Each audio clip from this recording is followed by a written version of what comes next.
So I think as we are recording this, and I will make it available and send it out to all those who registered, I think we get going, and if anyone jumps in from now on, they can come back to the start if they missed anything. And I'm sure they'll make it on by the time we can all have questions at the end.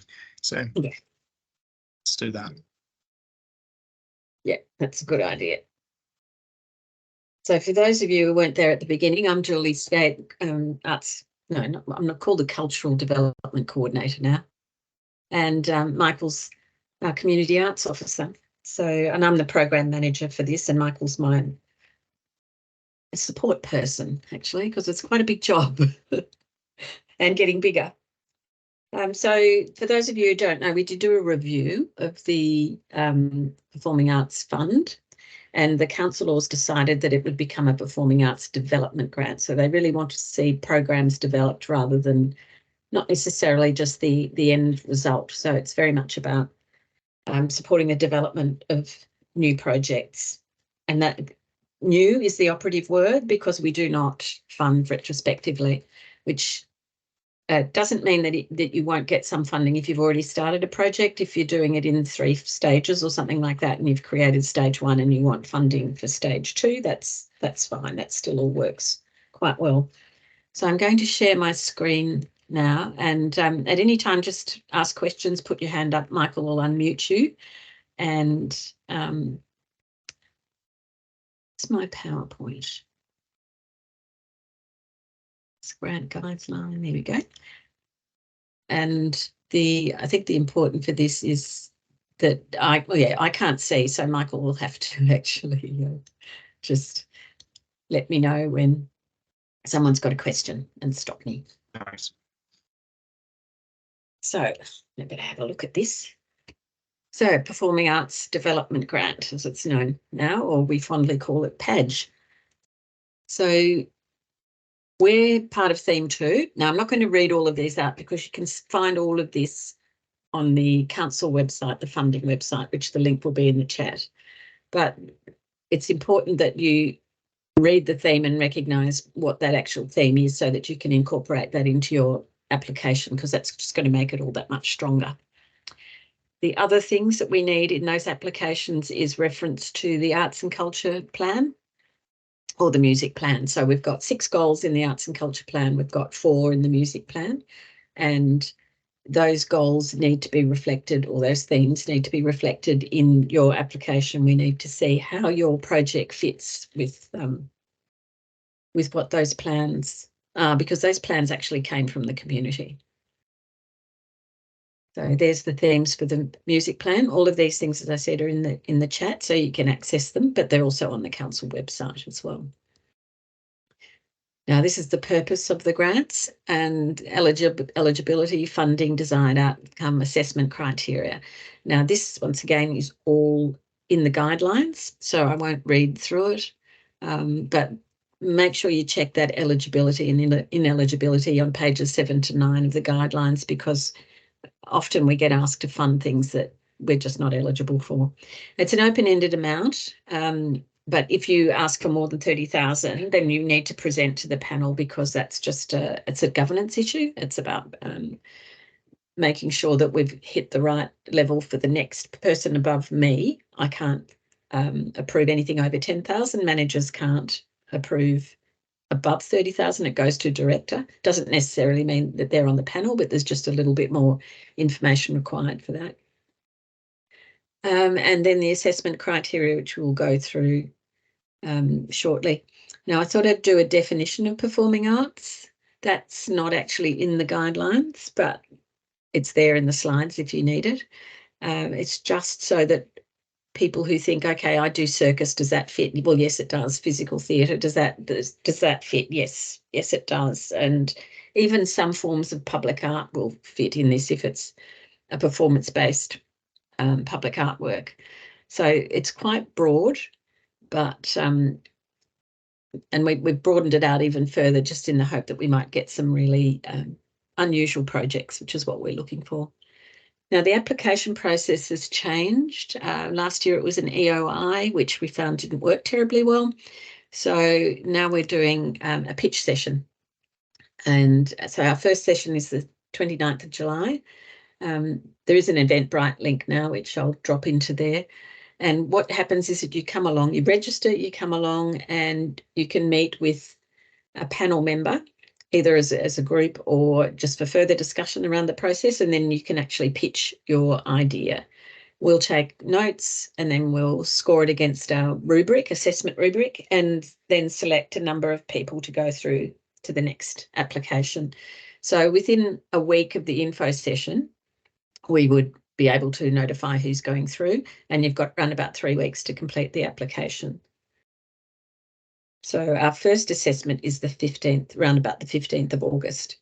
So we've only got 2 weeks, and that's partly because it's taken me a while to actually get this review through and get the assessment panel pulled together and be able to be available. So another difference between this year and last year is that we've now got 5 streams. So it's not just open. So capacity building is the first one. Now you'll find these actually in Smarty Grants because you'll be asked to select which one, but you can select more than one, I believe, because there will be some things that contribute to both, or not all of them, but just, yeah, I think that there probably will be some that contribute to both. And that's really important, that what your application, what your project is, does actually relate to one of these streams. And yeah, just make sure you select the correct stream, but we'll go back to you if we feel you haven't anyway. It doesn't mean that it's the end of your application. Now, this was something that we're really looking for, is to increasing diversity of representation and opportunities. And that doesn't necessarily mean that it's about being given people the opportunity to perform. It could be the programming or some leadership or work opportunity, or even just addressing barriers. We're really keen to see that happen. Stream 3 supports the delivery, so that once again is about development, but it also could be about engagement, education, because that's something that we'd really like to see. The selection criteria, part of it, and we do weight this one, is the benefit to the community. And so if you can actually put in participatory activities like workshops, classes, anything like that, that will really help your application, because we can see a direct benefit to the community. We know that whatever you do benefits the community, but in terms of just being able to just show that very easily to people, something like Stream 3 is really important. And this one's really about innovation. We're really looking for people to create works that are quite different. That's what we're hoping for. And the other thing is a distinctive Peninsula story. We didn't get a lot of that coming through last time, and we would really like to see where that goes, that if people can. There were a couple of films that were made, which were rather good, but it would be really nice to see a bit more of that. And then this one, which will have the least amount of money in it, so don't get too excited, is an infrastructure projects. Now, that's not big fit outs or big redevelopments. It's just simply addressing barriers. And so it could be that you need, where you work doesn't have an accessible toilet or doesn't have a ramp or something like that, or digital infrastructure. It's really important because that's about building your audience engagement and getting that out across the nation and across the world, really. So that's the sort of thing that we're really looking for with Stream 5. And then the pitch. So it's know your product. I mean, I know that seems like a really basic thing, but what we found was that some people weren't particularly concise in how they wrote their application. So it was a little bit difficult to actually understand what it was that they wanted to do. So I think it's really important that you understand your project, and the best thing you can do when you're writing a grant application, do it in a Word document. That's all in those resources that Michael's put up in the chat. Put it in a Word document and hand it to someone who has nothing to do with it, and get them to read it through and then talk to you about what the project actually is, because we don't know anything about, we probably do know something about you, but we don't know your project. And so if it's really clear to somebody who's never heard about your project, you've never discussed it with, and that's the best possible way of getting a really clear and concise application in. And there are word counts this year because we had way too many words in there and way too many documents as well. So read through the guidelines. So I can't impress upon you enough about that, because people have not been doing that, and then they've gone to the trouble of putting in an EOI and then been really disappointed that they couldn't actually go further, but it was they just simply weren't eligible, and that's really sad. Not that the EOIs were huge, but it's still that whole level of excitement and thinking that something might happen and then finding it's not going to. So it's really important that you do that. And you can always just contact me and run the idea past me. And that's what's been happening over the last couple of days, not with this, but with the creative grants. And there's still some grant writing workshops. I'm not sure whether they're all booked out, but they are run by the people who manage the grants. So there's three sort of levels. There's an overall team leader in who looks after all of the grants essentially, and then there's the program managers who have their own grant or grants to look after. But the program managers are looking after the assessments and the information. And then there's another level of people who actually work in finance, who do probity checks, manage Smarty grants, ensure that everything's ready if we were audited, and look after the acquittals and so on. So they'll be the ones that you'll get the letter from if you're successful or unsuccessful. And they will also be the ones, if you're successful, who make sure that you get the money, which does happen very quickly once you've signed the agreement and got that back. So often people email me and say, oh, when am I going to get my money? And I have to push them on to Nadine or Kylie, who are the community grants officers, because they're the ones who manage all of that. And they do probity checks. They do check that you are a resident. They do check that you don't owe the council any money and you've acquitted any other grants that you've had. I think they even ask to see financial statements. So they do a lot of checking to make sure that this money is spent properly. And then we go into the assessment criteria. So once again, I do mention that it's strategies outlined in the Arts and Culture Plan and or the Music Plan, which is, I've got 2205. That's a long way off. Better remove a 0 from that. And benefit to the organisation and individual. So that's probably a relatively easy thing for you to write. Benefit to the Shires community and creative sector. That's the one that people often stumble on, because it's not just about providing something for them to view. It's much more than that. And your capacity to deliver, that's another thing that we look at. Budget must be viable and cost effective, and people must be paid. That's really, really important.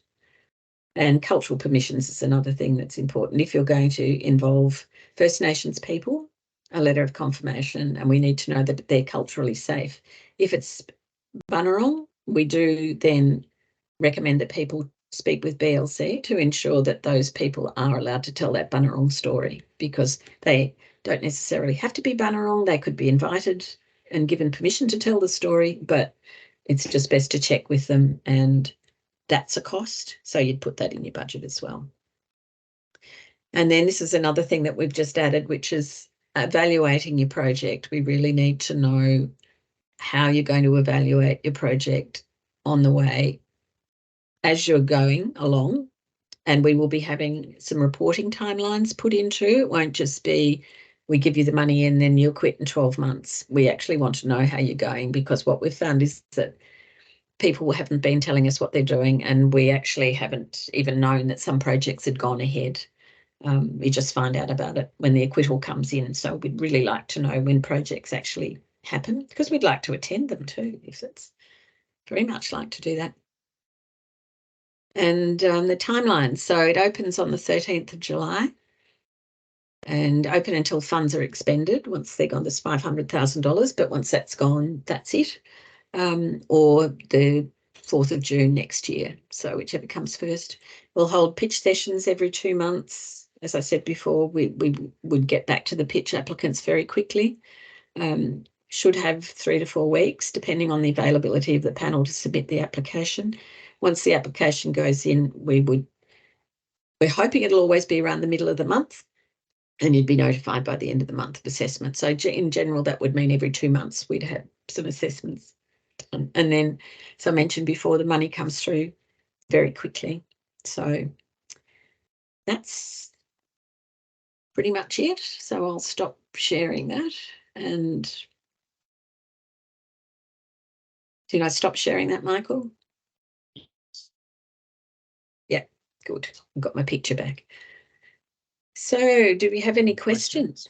Yeah. So you can put them in the chat or raise your hand. I've got one from Melissa. So if Melissa, you want to take yourself off mute and we can hear you and you can ask your question.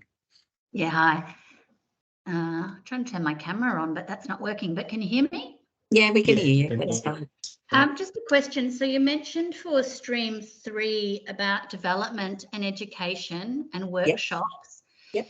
So I'm from the Flinders Fringe Festival. We've got a number of workshops that we're planning. Would we put in the series of workshops, or is it just for one workshop? Or that would depend on your budget.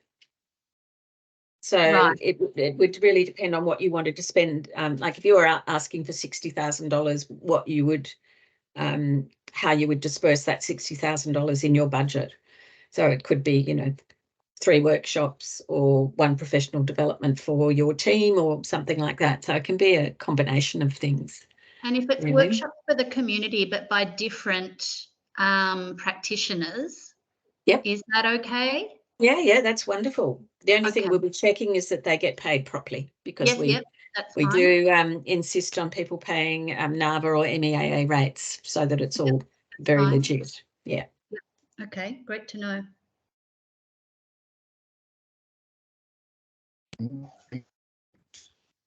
And looking forward to the next Flinders Fringe Festival as well. It's fantastic. Yeah, it was.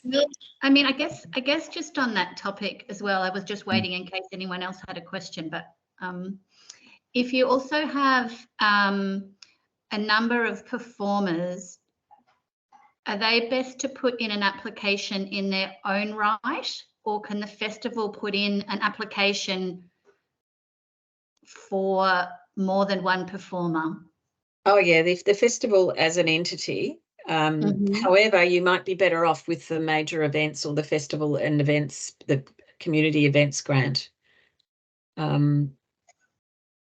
So that's a bit of a tricky one, given that it is a festival.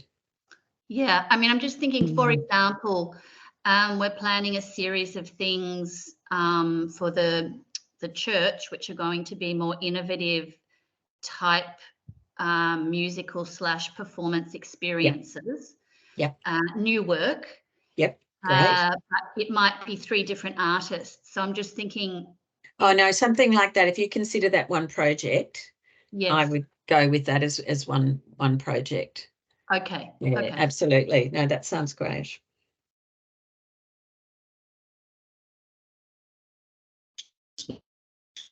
Carol just wants to get some clarification on if you can be more than can be part of more than one application if you are not the direct applicant.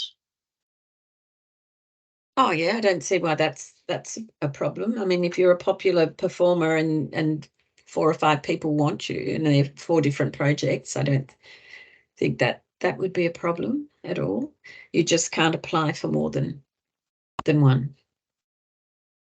As the applicant, As the applicant. Yeah, but a participant, cool. I think Carol's got her hand up as well. So I'll allow you, if you can come off mute, Carol, and you want to flesh out that question a little bit more, then feel free to turn yourself off mute.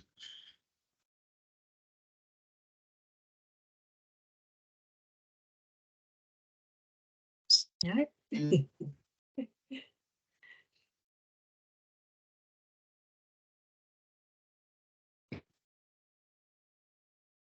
Yeah.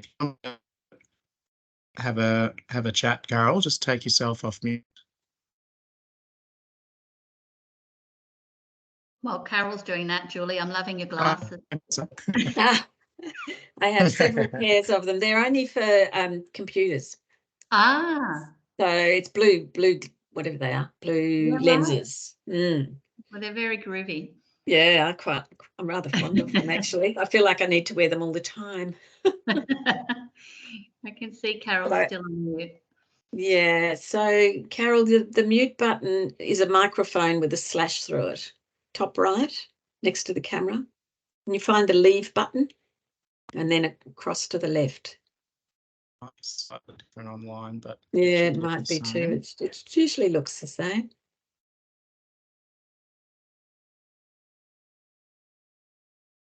It's frustrating, isn't it?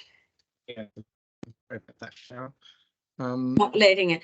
Have you unmuted Carol, Michael?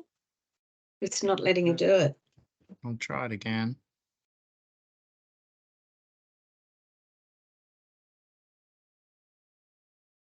Yeah, you're unmuted from Michael's end because yeah. So you've just got to find that. Just click on that icon. No, clearly not going to do it. Okay. Questions in between? Hopefully Carol can jump off mute. Oh, Carol can give me a call tomorrow anyway. So if there's a question. Yeah, so I did put both of our contact emails in there. So I'll put those again in.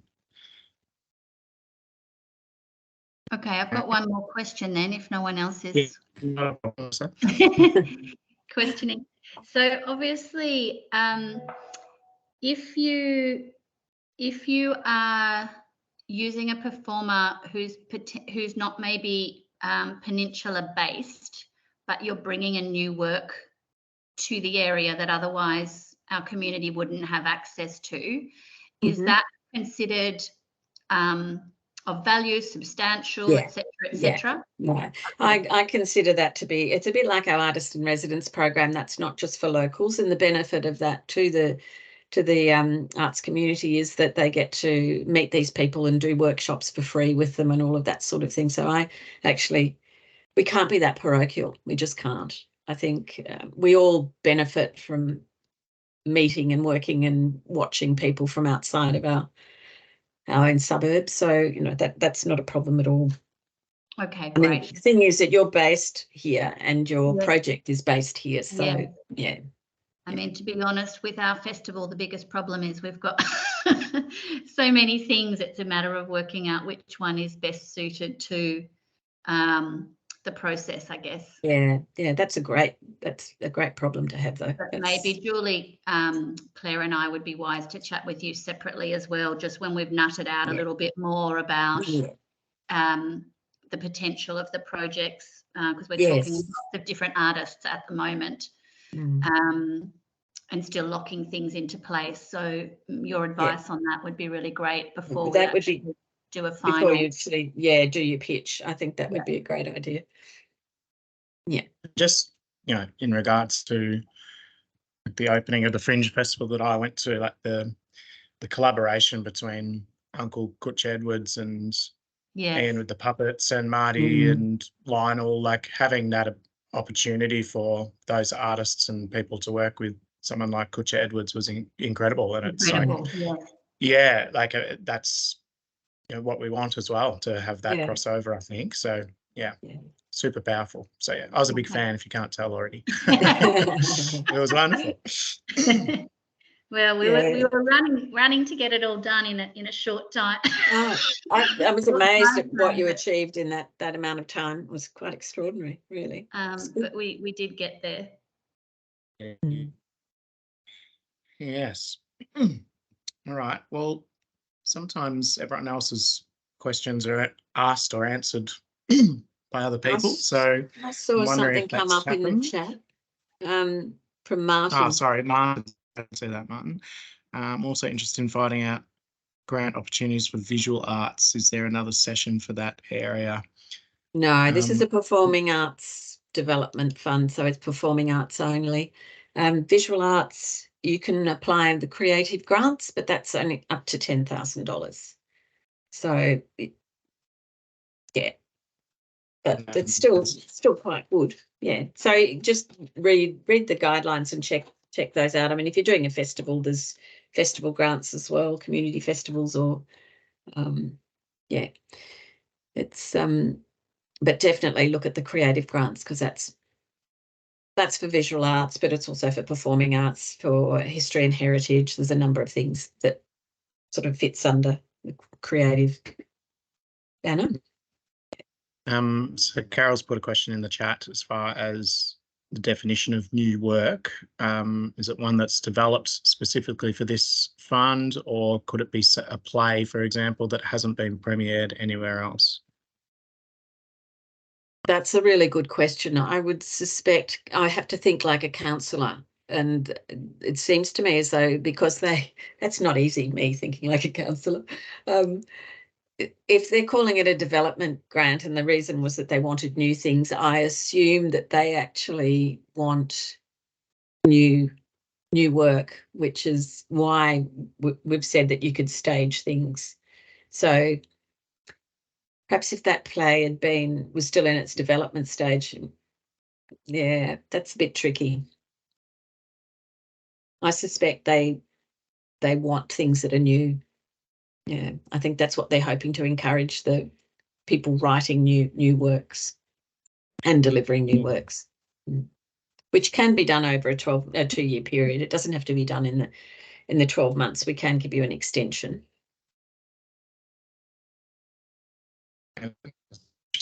Isn't it, when you compare it to another medium where the development might be the development of the performance? Yeah. So yeah. Yeah. I guess it depends on the content of the play.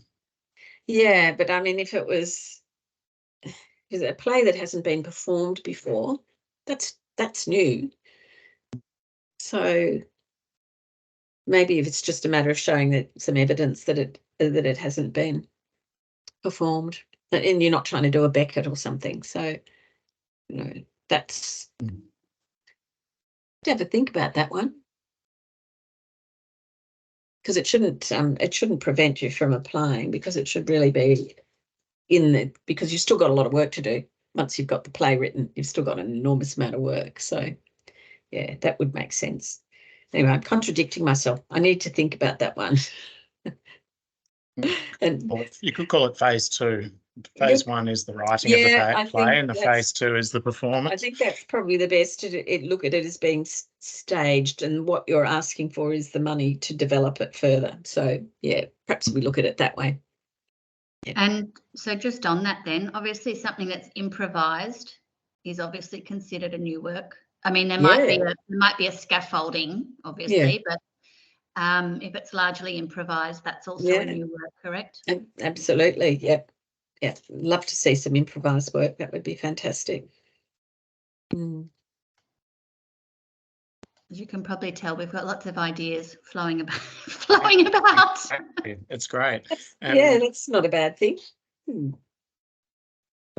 had a few of these info sessions for the creative grants, and one for this performing arts development this morning, and yeah, we sort of always get towards the end, and we're excited to hear these ideas and try to help get the funding out there, because that's where it needs to go. So we'd love to have more chats about some of those ideas and ways that you could pitch it for it to be more successful, and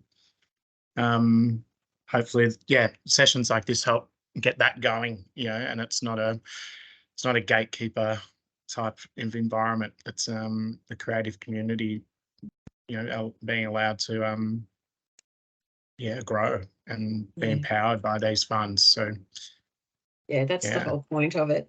And we're pretty good with the assessment. If we like the idea but we think there's some things missing, we don't just dismiss it. We're not Creative Victoria or OSCO. If you make a mistake in your application, or you leave something out, or things aren't clear, we'll go back to you if we do like the idea, and work with you to provide further information, or even come in and have a chat with us. So it's actually quite I think it's quite a generous process, actually. I mean, probably the people who didn't get the money don't think that, but if I look at other funding rounds, things that I've applied for over the years, and your feedback is essentially a drop-down box that they select things from. It's not targeted specifically to your application, whereas we tend to give really good feedback to people so that they can reapply and maybe be successful the next time.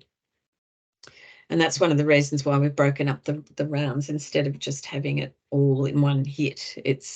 I think it's just a lot better that you're not waiting till September to get your money or, find out whether you've been successful or not, because that caused a lot of problems for people last year. I hear you. I also really like the addition of the pitch concept. I mean, maybe that's something that wasn't happening due to COVID and other things, but I think also, being an artist and being able to present in person is really beneficial, because not everyone is great at their written aspects when they're a creative. Yeah. So being able to explain it face to face, I think that's really positive as well. No, that came about because I was very unhappy with the EOIs. I don't think they went into enough depth, and then we found that the EOIs didn't necessarily match the project that the person then applied for. So the pitch session will prevent all of that sort of thing from happening, so we can have a really good discussion and get a thorough understanding of what the person is hoping to get the funding for. So I'm glad you like that, because I've had a bit of flack over that. So we'll see how it goes. We just have to try. I mean, the things worked okay, but they weren't perfect. And if they're not perfect, you have to review them and make some changes. And that's really what we're doing. And with the councillors coming back and saying that they wanted it as a development fund, that meant that we had to change quite a lot. And that's essentially what we're doing. But I think it's for the positive. I'm actually really, really happy with what we've come up with. So, yeah.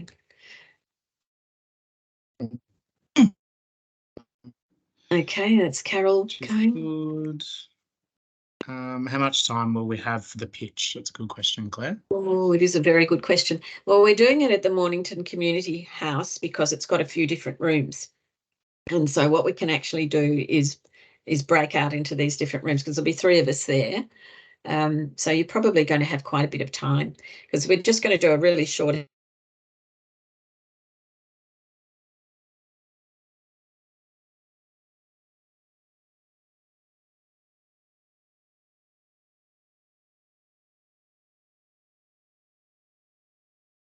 Sure if Julie's frozen. I thought it was happening my end, Michael. I'm glad you spoke. She might have to jump back in. Can you pitch several ideas? Yeah, I think that's sort of part of the process, is that it can be a little bit developed even in that space. As far as whether that's several ideas for one project, or did you mean, I can check you off, allow you to talk if you'd rather jump off mute, Claire. Yes, can you hear me? How you going? Yes, I can. Hi. No, I was just thinking, I mean, as Melissa said, we've got several ideas, many ideas actually. And of course we don't know which ones are going to resonate. Yeah. I mean, obviously we've got some that we want to do more than others. So yeah, maybe if we come to you with a couple, and then I think you so. can. As far as, it's not going to be under the project banner of the Flinders Fringe, and a pitch can probably give you an idea of which ones are likely to be granted as far as what the application process goes. But yeah, I would be if in that scenario, I'd be bringing as many as you think are the ones that are going to be able to be delivered. I don't know if that I would necessarily put a cap on how many to pitch at a time. If they're worthwhile ideas, then there's no reason why, there's no limit from our side, I don't think, as far as how many we would hear. Julie is boss at the end of the day of me anyway. But for me, I think, yeah, the pitch is about floating all of those ideas. And it's sort of a chance to get some feedback on how they're sounding and how they might fit for the community and within the specific guidelines. But yeah, I wouldn't leave anything at the door. I'd pitch all the ideas that you think are the ones that are definitely going to get up. And if they can be supported by funding, then why not? Thank you. I'm not sure if Julie's I'm not sure if everyone's got both of our emails still, so I'll put those in the chat again. And yeah, it does sound like a few people, including Carol, who's had to jump out, would like to have a further chat. We're both here for that. And also, yeah, whether your project may fit better in the creative grant scheme or not. Yeah, we can talk through all those things and maybe sort some things out prior to the pitch session if this is something that you guys are going to go for. But thank you very much for attending. It's been wonderful to have so many creatives jump on over the last week for all the grant rounds, and really looking forward to hearing all of the amazing ideas and hopefully supporting them all. So yes, have a pleasant evening. I will send out an email to everyone who registered with all the links and resources that I've put in the chat that you may need, and I will hopefully hear from a lot of you soon. But have a nice night, and thank you so much.